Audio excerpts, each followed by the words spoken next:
Hello everyone. ಇವತ್ತೊಂದು simple tiffin ರೆಸಿಪಿನ ಹೇಳ್ತಾ ಇದ್ದೀನಿ. ಟಿಫನ್ ಅನ್ನೋದಕ್ಕಿಂತ ಸೈಡ್ ಡಿಶ್ ಅಂತಲೇ ಹೇಳ್ಬೋದು. ಇದು ಇಡ್ಲಿ ಜೊತೆಗೆ ಅಥವಾ ಹಾಗೆ ಒನ್ ಟೈಮ್ ಯಾವಾಗಲಾದ್ರೂ ಟೀ ಟೈಮಲ್ಲಿ ತಿನ್ನೋದಕ್ಕೆ ತುಂಬಾ ರುಚಿಯಾಗಿರುತ್ತೆ. ಹೌದು, ಅದೇ ರಸಮ್ ವಡ. ಬನ್ನಿ ಹೇಗೆ ಮಾಡೋದು ಅಂತ ನೋಡ್ಕೊಳ್ಳೋಣ. ಮೊದಲಿಗೆ ನಾನಿಲ್ಲಿ ರಸಮ್ ಮಾಡ್ತಾಯಿದ್ದೀನಿ. ರಸಮ್ ಮಾಡೋದಕ್ಕೆ 1-2 ಸ್ಪೂನಷ್ಟು ಎಣ್ಣೆ ಹಾಕ್ಕೊಂಡು, ಎಣ್ಣೆ ಸ್ವಲ್ಪ ಬಿಸಿ ಆದಮೇಲೆ ಶುಂಠಿ ಬೆಳ್ಳುಳ್ಳಿನ ಸ್ವಲ್ಪ ಸಣ್ಣದಾಗಿ ಕಟ್ ಮಾಡಿ ಹಾಕ್ಕೊಂಡಿದ್ದೀನಿ. ನಂತರ ಕರಿಬೇವು, ನಾನಿಲ್ಲಿ ಈರುಳ್ಳಿ ಬಳಸ್ತಾ ಇಲ್ಲ. 2 ಟೊಮೆಟೊನ ಮೀಡಿಯಮಾಗಿ ಹೆಚ್ಚಿ ಸ್ವಲ್ಪ ಬಾಡಿಸ್ಕೊಂಡಿದ್ದೀನಿ.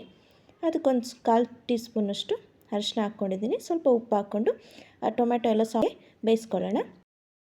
ನಂತರ ಇಲ್ಲಿ ನಾನು ಒಂದು ಅರ್ಧ ಬಟ್ಲಷ್ಟು ತೊಗರಿಬೇಳೆ ಮತ್ತು ಹೆಸರು ಬೇಳೆನ ಚೆನ್ನಾಗಿ 2-3 ವಿಷಲ್ ಕೂಗಿಸ್ಕೊಂಡು ತುಂಬ ಸಾಫ್ಟಾಗಿ ಬೇಯಿಸ್ಕೊಂಡಿರೋದನ್ನ ಹಾಕ್ಕೊಂಡಿದ್ದೀನಿ. ನಂತರ ಅದಕ್ಕೆ ನೀವು ಯಾವ ಬಟ್ಲಲ್ಲಿ ಹಾಕ್ಕೊಂಡಿರ್ತೀರೋ ಅದೇ ಬಟ್ಲಲ್ಲಿ 1 ಕಪ್ಪಷ್ಟು ನೀರು, ಸ್ವಲ್ಪ ಉಪ್ಪು ಹಾಕ್ಕೊಂಡು ಒಂದು ಸರಿ ಕುದಿ ಬರಿಸ್ಕೊಳ್ಳಿ. ಅದು ಕುದಿ ಬಂದ ನಂತರ ಇಲ್ಲಿ ಜೀರಿಗೆ ಮತ್ತು ಮೆಣಸನ್ನು ಹುರಿದು ಪುಡಿ ಮಾಡಿ ಇಟ್ಕೊಂಡಿರೋದನ್ನು ಹಾಕಿದ್ದೀನಿ. ಮತ್ತು ಖಾರಕ್ಕೆ 1 ಟೀ ಸ್ಪೂನಷ್ಟು ಅಚ್ಕಾರದ ಪುಡಿ, ಒಂದು ಅರ್ಧ ಟೀ ಸ್ಪೂನಷ್ಟು ಗರಂ ಮಸಾಲ, ಇದಿಷ್ಟನ್ನು ಹಾಕ್ಕೊಂಡು ಚೆನ್ನಾಗಿ ಒಂದು ಕುದಿ ಅದನ್ನು ಮರಳಿಸ್ಕೊಂಡ್ರೆ ರಸಮ್ಮು ರೆಡಿ ಆಗುತ್ತೆ. ನೋಡಿ, ಇಲ್ಲಿ ವಡೆ ಮಾಡೋದಕ್ಕೆ ನಾನು 1 ಕಪ್ಪಷ್ಟು ಉದ್ದಿನಬೇಳೆನ 1-2 ಅವರು ನೆನೆಸಿ ಇಟ್ಕೊಂಡಿದ್ದೀನಿ. ಅಥವಾ ನೀವು ನೈಟು ನೆನೆ ಹಾಕಿದ್ರೂ ನಡೆಯುತ್ತೆ. ನೆನೆಸಿರೋದನ್ನು ನೋಡಿ, ಇಲ್ಲಿ ತುಂಬ ಅಂದರೆ ತುಂಬ ಸ್ಮೂತಾಗಿ ಪೇಸ್ಟ್ ರೀತಿ ಇದನ್ನು ರುಬ್ಕೋಬೇಕಾಗತ್ತೆ. ಯಾವುದೇ ರೀತಿ ತರಿಯಾಗಿ ರುಬ್ಬಾರ್ದು. ತುಂಬ ಅಂದರೆ ತುಂಬ ಪೇಸ್ಟಾಗಿ. ನೋಡಿ, ಅದೆಷ್ಟು ಫ್ಲಫಿಯಾಗಿ ಬಂದಿದೆ ಅಲ್ಲ, ಈ ಥರನೇ ಸ್ಮೂತಾಗಿರಬೇಕು. ನೋಡಿ, ಇವಾಗ ಇದಾಗಿದೆ. ಇದನ್ನೊಂದು ಬೌಲ್ಗೆ ಟ್ರಾನ್ಸ್ಫರ್ ಮಾಡ್ಕೊಂಬಿಡೋಣ.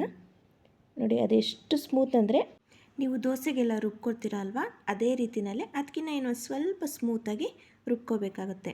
ನೀರಂತೂ ಇದಕ್ಕೆ ಹಾಕಲೇಬಾರ್ದು. ನೀರು ಹಾಕ್ತೇನೆ ಇದನ್ನು ತುಂಬ ಸ್ಮೂತಾಗಿ ರುಬ್ಕೋಬೇಕಾಗುತ್ತೆ.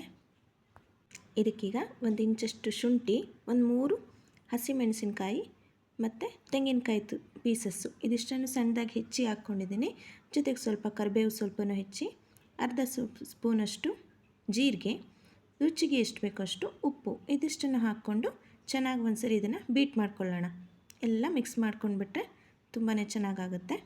ನೋಡಿ, ಇದು ಬೋಂಡಾ ಟೆಕ್ಸ್ಚರ್ಗೆ ಬರಬೇಕು. ನೀವು ಹೇಗೆ ಈರುಳ್ಳಿ ಬೋಂಡ, ಆನಿಯನ್ ಬೋಂಡ, ಪಕೋಡ ಎಲ್ಲ ಬಿಡ್ತೀರಲ್ವ, ಅದೇ ರೀತಿಯಲ್ಲಿ ಇದು ಬರಬೇಕು. ನೋಡಿ, ಇವಾಗ ಎಣ್ಣೆ ಕಾಯೋಕೆ ಇಟ್ಟಿದ್ದೀನಿ. ಎಣ್ಣೆ ಕಾದಿದೆ.